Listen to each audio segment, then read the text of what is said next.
An overview of the endocrine system. Communication is a process in which a sender transmits signals to one or more receivers to control and coordinate actions.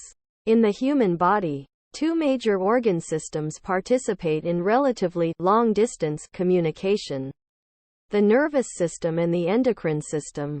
Together, these two systems are primarily responsible for maintaining homeostasis in the body. Neural and endocrine signaling. The nervous system uses two types of intercellular communication: electrical and chemical signaling, either by the direct action of an electrical potential, or in the latter case, through the action of chemical neurotransmitters such as serotonin or norepinephrine. Neurotransmitters act locally and rapidly. When an electrical signal in the form of an action potential arrives at the synaptic terminal, they diffuse across the synaptic cleft, the gap between a sending neuron and a receiving neuron or muscle cell. Once the neurotransmitters bind with receptors on the receiving, postsynaptic cell, the receptor stimulation is transduced into a response such as continued electrical signaling or modification of cellular response. The target cell responds within milliseconds of receiving the chemical message. This response then ceases very quickly once the neural signaling ends. In this way, neural communication enables body functions that involve quick, brief actions, such as movement, sensation, and cognition. In contrast, the endocrine system uses just one method of communication: chemical signaling. These signals are sent by the endocrine organs, which secrete chemicals, the hormone, into the extracellular fluid. Hormones are transported primarily via the bloodstream throughout the body, where they bind to receptors on target cells, inducing a characteristic response. As a result, endocrine signaling requires more time than neural signaling to prompt a response in target cells, though the precise amount of time varies with different hormones. For example, the hormones released when you are confronted with a dangerous or frightening situation, called the fight or flight response, occur by the release of adrenal hormones, epinephrine and norepinephrine, within seconds. In contrast, it may take up to 48 hours for target cells to respond to certain reproductive hormones. In addition, endocrine signaling is typically less specific than neural signaling. The same hormone may play a role in a variety of different physiological processes depending on the target cells involved. For example, the hormone oxytocin promotes uterine contractions in women in labor. It is also important in breastfeeding, and may be involved in the sexual response and in feelings of emotional attachment in both males and females. In general, the nervous system involves quick responses to rapid changes in the external environment, and the endocrine system is usually slower acting, taking care of the internal environment of the body, maintaining homeostasis, and controlling reproduction. Table 1. So how does the fight or flight response that was mentioned earlier happen so quickly if hormones are usually slower acting? It is because the two systems are connected. It is the fast action of the nervous system in response to the danger in the environment that stimulates the adrenal glands to secrete their hormones. As a result, the nervous system can cause rapid endocrine responses to keep up with sudden changes in both the external and internal environments when necessary. Structures of the endocrine system. The endocrine system consists of cells, tissues, and organs that secrete hormones as a primary or secondary function. The endocrine gland is the major player in this system. The primary function of these ductless glands is to secrete their hormones directly into the surrounding fluid. The interstitial fluid and the blood vessels then transport the hormones throughout the body. The endocrine system includes the pituitary, thyroid, parathyroid, adrenal, and pineal glands. Figure 1. Some of these glands have both endocrine and non-endocrine functions. For example, the pancreas contains cells that function in digestion as well as cells that secrete the hormones insulin and glucagon, which regulate blood glucose levels. The hypothalamus, thymus, heart, kidneys, stomach, small intestine, liver, skin, female ovaries, and male testes are other organs that contain cells with endocrine function.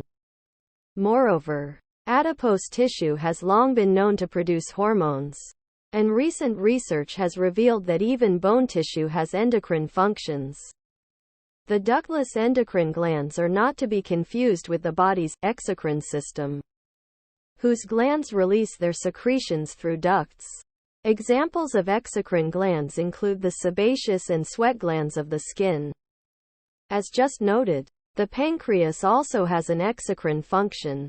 Most of its cells secrete pancreatic juice through the pancreatic and accessory ducts to the lumen of the small intestine. Other types of chemical signaling. In endocrine signaling, hormones secreted into the extracellular fluid diffuse into the blood or lymph, and can then travel great distances throughout the body. In contrast, autocrine signaling takes place within the same cell. And autocrine, auto equals self, is a chemical that elicits a response in the same cell that secreted it. Interleukin-1, or IL-1, is a signaling molecule that plays an important role in inflammatory response. The cells that secrete IL-1 have receptors on their cell surface that bind these molecules, resulting in autocrine signaling. Local intercellular communication is the province of the paracrine, also called a paracrine factor, which is a chemical that induces a response in neighboring cells. Although paracrines may enter the bloodstream, their concentration is generally too low to elicit a response from distant tissues. A familiar example to those with asthma is histamine, a paracrine that is released by immune cells in the bronchial tree. Histamine causes the smooth muscle cells of the bronchi to constrict, narrowing the airways. Another example is the neurotransmitters of the nervous system, which act only locally within the synaptic cleft. Career connections. Endocrinologist. Endocrinology is a specialty in the field of medicine that focuses on the treatment of endocrine system disorders. Endocrinologists, medical doctors who specialize in this field, are experts in treating diseases associated with hormonal systems, ranging from thyroid disease to diabetes mellitus. Endocrine surgeons treat endocrine disease through the removal, or resection, of the affected endocrine gland. Patients who are referred to endocrinologists may have signs and symptoms or blood test results that suggest excessive or impaired functioning of an endocrine gland or endocrine cells. The endocrinologist may order additional blood tests to determine whether the patient's hormonal levels are abnormal, or they may stimulate or suppress the function of the suspect endocrine gland and then have blood taken for analysis. Treatment varies according to the diagnosis. Some endocrine disorders, such as type 2 diabetes, may respond to lifestyle changes such as modest weight loss, adoption of a healthy diet, and regular physical activity. Other disorders may require medication, such as hormone replacement, and routine monitoring by the endocrinologist. These include disorders of the pituitary gland that can affect growth and disorders of the thyroid gland that can result in a variety of metabolic problems. Some patients experience health problems as a result of the normal decline in hormones that can accompany aging. These patients can consult with an endocrinologist to weigh the risks and benefits of hormone replacement therapy intended to boost their natural levels of reproductive hormones. In addition to treating patients, endocrinologists may be involved in research to improve the understanding of endocrine system disorders and develop new treatments for these diseases.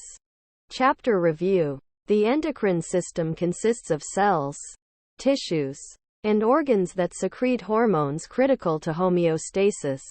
The body coordinates its functions through two major types of communication: neural and endocrine. Neural communication includes both electrical and chemical signaling between neurons and target cells. Endocrine communication involves chemical signaling via the release of hormones into the extracellular fluid. From there, hormones diffuse into the bloodstream and may travel to distant body regions, where they elicit a response in target cells. Endocrine glands are ductless glands that secrete hormones.